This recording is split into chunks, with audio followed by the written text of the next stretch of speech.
तुलसी माँ को जल देते समय बोलने चाहिए यह 3 शब्द, सभी मनोकामनाएं पूर्ण हो जाती हैं। तुलसी माँ के पौधे को जल देते समय क्या बोलना चाहिए? एक बार की बात है, भगवान विष्णु आराम कर रहे थे, तभी वह माँ लक्ष्मी आई और माँ लक्ष्मी ने भगवान विष्णु से तुलसी माँ को जल देने का महत्व पूछ लिया था। तब भगवान विष्णु ने उन्हें उसका महत्व सुना दिया था। आगे देवी माँ लक्ष्मी कहती हैं, हे स्वामी, आपने मुझे तुलसी माँ को जल देने का महत्व तो बता दिया है, किंतु अब मेरे मन में यह जानने की जिज्ञासा हो रही है कि तुलसी माँ को जल कैसे देना चाहिए, तुलसी माँ को जल देने की सर्वोत्तम विधि कौन सी है तथा तुलसी माँ को जल देने का मंत्र कौन सा है? कृपया आप मुझे इन सभी पशुओं का उत्तर दें। तब भगवान विष्णु देवी माँ लक्ष्मी से कहते हैं, हे प्रिय, जिस प्रकार से मैंने तुम्हें तुलसी माँ का महत्व सुनाया है, उसी प्रकार से तुलसी माँ को जल देते समय बोले जाने वाले मंत्र का भी बड़ा महत्व है।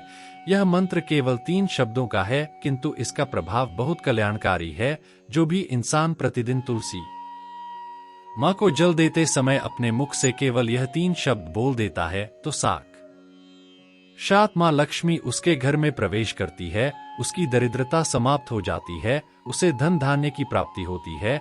वह मंत्र बताने से पूर्व मैं आपको तुलसी माँ के इस मंत्र का महत्व सुनाता हूँ। इस महत्व को सुन लेने मात्र से ही इंसान के समस्त पाप नष्ट हो जाते हैं। लेकिन दोस्तों, अगर आप भी चाहते हैं कि आपके ऊपर और आपके पूरे परिवार के ऊपर माता लक्ष्मी का आशीर्वाद सदैव बना रहे, तो इस वीडियो को एक लाइक करें और आपके अपने चैनल अद्भुत वास्तु ज्ञान को सब्सक्राइब करें और कमेंट बॉक्स में जय माता लक्ष्मी लिखना ना भूलें।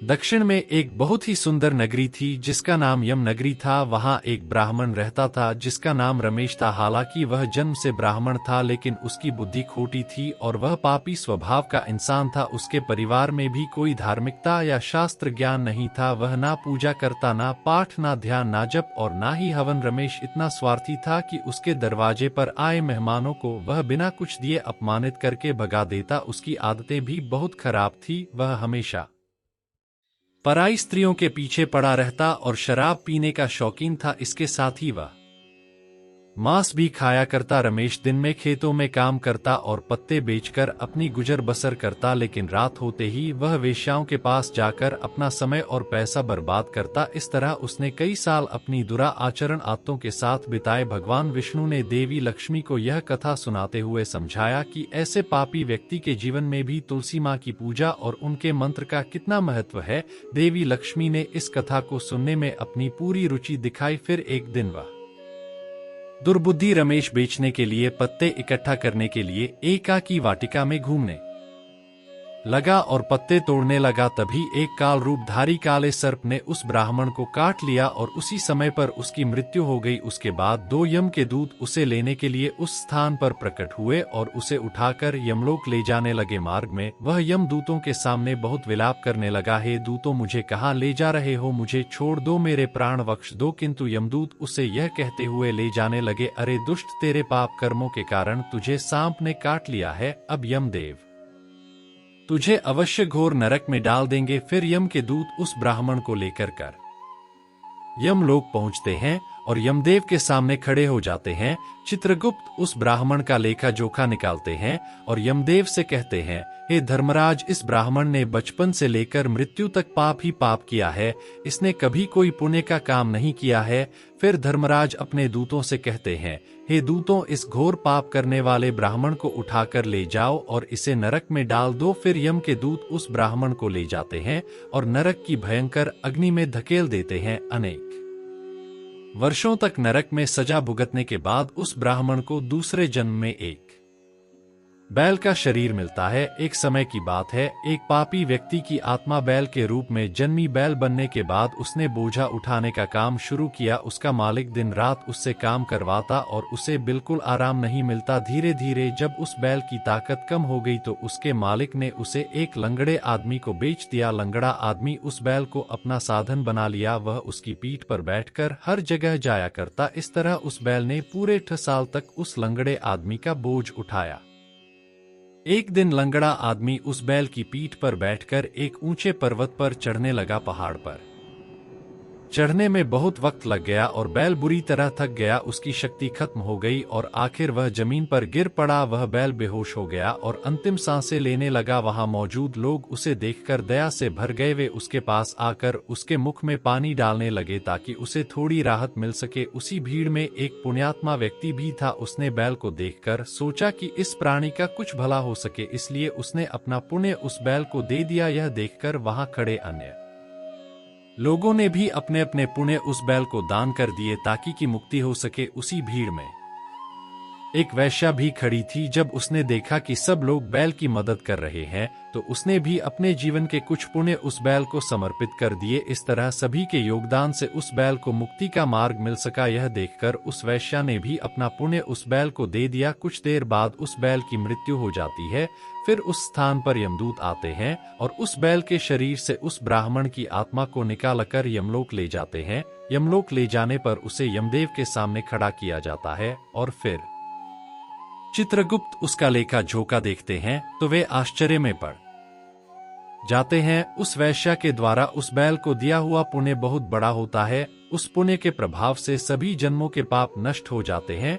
फिर देव उस ब्राह्मण के सभी पाप क्षमा करते हैं और कहते हैं, हे ब्राह्मण, उस वैश्या ने तुझे अपना पुण्य देकर तुझ पर बड़ा उपकार किया है। केवल उसी के पुण्य के कारण तुम्हारे सब जन्मों के पाप नष्ट हो गए हैं और यमदेव उसे फिर से इंसान जन्म प्रदान करते हैं। इस बार वह पृथ्वी पर आकर एक उत्तम ब्राह्मण कुल में जन्म लेता है। उस महापुण्य के प्रभाव से उसे इस नए जन्म में अपने पूर्व जन्म की बातें याद आने लगती हैं। जब वह ब्राह्मण बड़ा हो जाता है तो उसे याद आता है कि पिछले जन्म में जब वह बैल था तब एक वैश्या ने उसे उसका पुण्य दे दिया था। इसीलिए उसके मन में उस वैश्य के बारे में जानने की इच्छा होती है और उस महापुण्य के बारे में जानने के लिए उस वैश्या का पता लगाकर उसे ढूंढते हुए उसके नगर में चला जाता है। वह वैश्या अब बूढ़ी हो चुकी थी। फिर जब उसे वह वैश्या मिल जाती है तो वह उसके सामने जाकर उसे बार बार प्रणाम करता है और उस वैश्या का धन्यवाद करने लगता है। वह वैश्या कहने लगती है, हे ब्राह्मण श्रेष्ठ, आप कौन है और किस कारणवश आप मुझ वैश्या को धन्यवाद दे रहे हैं? मैंने आपका कौन सा कार्य किया है जो आप मुझे नमस्कार कर रहे हैं? तब वह ब्राह्मण कहता है, हे माँ, मैं वही बैल हूँ जिसे तुमने अपना पुण्य दे डाला था। अपने पाप कर्मों के कारण मुझे पिछले जन्म में बैल होना पड़ा था। उस पर्वत पर जब मैं मर रहा था तो तुमने मुझे ना पुण्य दिया था। तुम्हारे पुण्य के प्रभाव से ही आज मुझे फिर से इंसान जन्म मिला है। तुम्हारे द्वारा दिए गए उसी पुण्य के कारण मुझे अपने पूर्व जन्म की सारी बातें याद है। किंतु हे माँ, मैं आज यहाँ पर यह जानने के लिए आया हूँ कि तुमने मुझे उस समय पर अपना कौन सा पुण्य दिया था जिस कारण से मेरे सभी जन्मों के पाप नष्ट हो चुके हैं। मैं उस पुण्य के बारे में जानना चाहता हूँ। तब वैश्या ने कहा, हे ब्राह्मण श्रेष्ठ, मैंने तो अपने जीवन में कोई पुण्य के काम नहीं किए हैं, किंतु मेरे घर में एक तोता है जो पिंजरे में रहकर हमेशा कुछ बोलता रहता है, जिसे सुनकर मेरा अंतकरण पवित्र हो गया है। उस तोते ने वैश्य और ब्राह्मण को देखकर कहा, मैं वही तोता हूँ जिसने वह मंत्र बोला था और उसी मंत्र का पुण्य मैंने तुम्हें दान दिया था। यह सुनकर वैश्य और ब्राह्मण उत्सुकता से उससे पूछने लगे, हे शुक, यह मंत्र कौन सा है जो हमारे जीवन का उद्धार कर गया? तुम्हें यह मंत्र किसने सिखाया और इसका अर्थ क्या है? तोता उनकी बात सुनकर अपनी कहानी सुनाने लगा। उसने कहा, हे ब्राह्मण श्रेष्ठ, पिछले जन्म में मैं भी एक ब्राह्मण था, लेकिन मैं अपने ज्ञान के अहंकार में इतना अंधा हो गया था कि मैंने कभी अपने गुरुजनों का आदर नहीं किया। मैं हमेशा उनका अपमान करता था और अपने ज्ञान पर इतना घमंड करता था कि मेरा स्वभाव क्रोधी और द्वेषपूर्ण हो गया। मुझे लगता था कि मैं सबसे श्रेष्ठ हूँ और इस घमंड में मैंने विद्वानों का भी तिरस्कार किया। धीरे धीरे मेरा जीवन समाप्त हो गया और जब मेरी मृत्यु हुई तो मुझे यमलोक ले जाया गया। वहाँ मेरे कर्मों का हिसाब हुआ। गुरुजनों और पूजनीय जनों का अपमान करने के कारण मुझे पंछी के रूप में जन्म लेने का दंड मिला। इस तरह मैं इस जन्म में तोते के रूप में पैदा हुआ। मेरा जीवन बहुत ही कठिन था। छोटी सी उम्र में ही मेरे माता पिता का साथ छूट गया। मैं अकेला पेड़ की एक डाल पर बैठा रो रहा था। तभी कुछ मुनि उस रास्ते से गुजर रहे थे। उन्होंने मेरी करुण पुकार सुनी और मुझ पर दया करते हुए मुझे अपने साथ अपने आश्रम में ले गए। तोता अपनी बात कहकर रुका और वैश्य और ब्राह्मण उसकी पूरी कथा सुनकर गहरे विचार में पड़ गए। वहां उस आश्रम पर उन्होंने मुझे एक सुंदर पिंजरे में रखा और मेरा अच्छी तरह से ख्याल रखा। वे मुझे प्रतिदिन भोजन दिया करते थे और पढ़ाते थे। उस स्थान पर वे आर्षि मुनि, उनकी स्त्रियां और बालक सभी प्रतिदिन तुलसी माँ के पौधे को जल देते थे और उसके सामने एक मंत्र का जाप करते थे। उन्हीं के मुख बार उस मंत्र को सुनकर मैंने उसे रट लिया और तभी से मैं उस मंत्र को जान गया हूँ और वही मंत्र मैं दिन रात बोलता हूँ। उस मंत्र के प्रभाव से मेरी कभी मृत्यु नहीं हुई और मेरी आयु 100 वर्ष की हो गई और मैं इतने वर्षों तक जीवित रहा। इसी बीच एक रात को एक चोर उस स्थान पर आ गया और उसने मुझे वहां से चुरा लिया और फिर इस वैश्या ने मुझे उस चोर से खरीद लिया। इस वैश्या के घर पर आने के बाद भी मैं उस मंत्र को बोलता रहता था, जिसे सुनकर इस वैश्या का मन भी पवित्र हो गया और ने वैश्या का काम छोड़कर भगवान विष्णु की भक्ति करने लगी। उसी मंत्र के प्रभाव से मेरे पूर्व जन्मों के सभी पाप नष्ट हो गए और उसी मंत्र के प्रभाव से इस वैश्या का भी अंतकरण पवित्र हो गया है। ब्राह्मण देवता, उसी मंत्र के पुण्य से आप भी पाप मुक्त हो गए हैं। इस प्रकार से तोते ने उस ब्राह्मण को और उस वैश्या को सारा तांत सुना दिया, जिसे सुनकर वह ब्राह्मण और वैश्या दोनों ही अत्यंत प्रसन्न हुए और फिर वे दोनों ही प्रतिदिन तुलसी माँ को जल देकर उस मंत्र का जाप करने लगे। फिर वहता वैश्या और वह ब्राह्मण तीनों उस मंत्र के प्रभाव से दिव्य विमानों में बैठकर विष्णु लोक को चले गए। भगवान विष्णु कहते हैं, हे देवी माँ लक्ष्मी, देखा आपने, केवल तुलसी माँ के इस मंत्र के प्रभाव से उस तोते के, उस वैश्या के और उस ब्राह्मण के सभी पाप नष्ट हो गए हैं।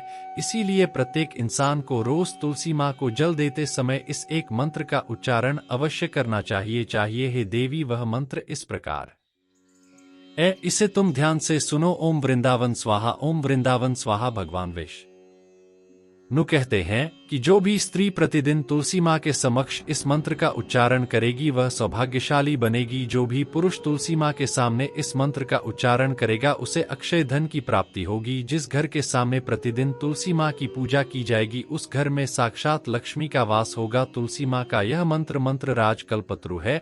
यह समस्त फलों को प्रदान करने वाला है। अतः जो भी तुलसी माँ के सामने इस मंत्र का उच्चारण करेगा उसे संपूर्ण सिद्धियां प्राप्त होंगी। स्त्रियों को सदैव ही स्नान करके अपने बाल बांधकर मांग में दूर भरकर प्रतिदिन तुलसी माँ को जल देना चाहिए और इस मंत्र का उच्चारण करना चाहिए। तुलसी माँ का पूजन हर किसी के लिए शुभ होता है।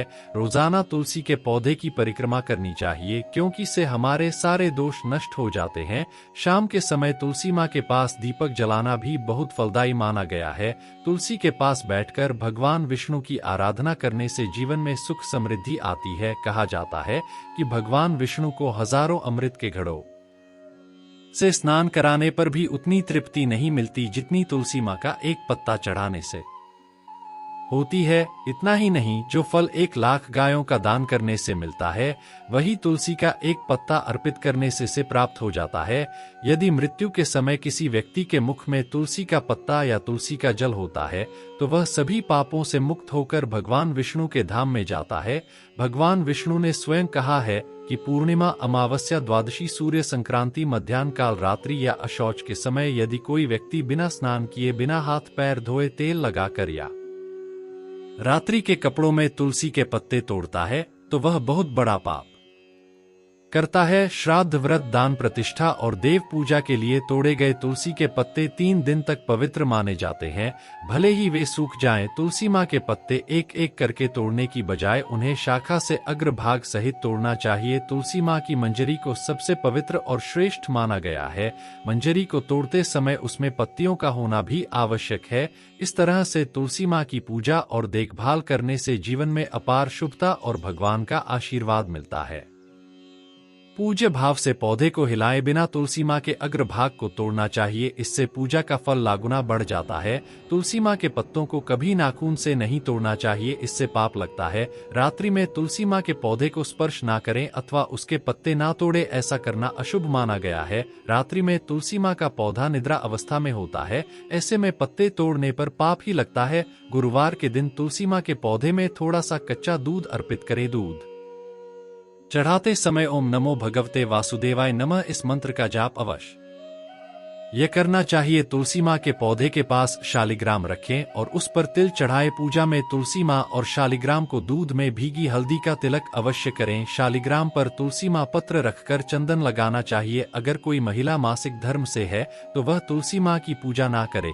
मासिक धर्म के दौरान तुलसी माँ को स्पर्श करने से गौर पाप लगता है, इससे स्त्री की दुर्गति होती है। तो भक्तों, इस प्रकार से भगवान विष्णु ने देवी माँ लक्ष्मी को तुलसी माँ को जल देने के मंत्र का महत्व सुनाया है। हमारे प्रिय दर्शकों, यह तमाम जानकारी जन रुचि को ध्यान में रखकर दी जा रही है। ज्योतिष और धर्म के उपाय को अपनी आस्था और विश्वास पर आजमाएं। इस संदर्भ में हम किसी भी प्रकार का कोई दावा नहीं करते हैं। अगर आपको यह जानकारी पसंद आई हो तो इस वीडियो को एक लाइक जरूर करें और कमेंट बॉक्स में सच्चे मन और सच्चे हृदय से जय माता लक्ष्मी जरूर लिखें। जय श्री राम दोस्तों।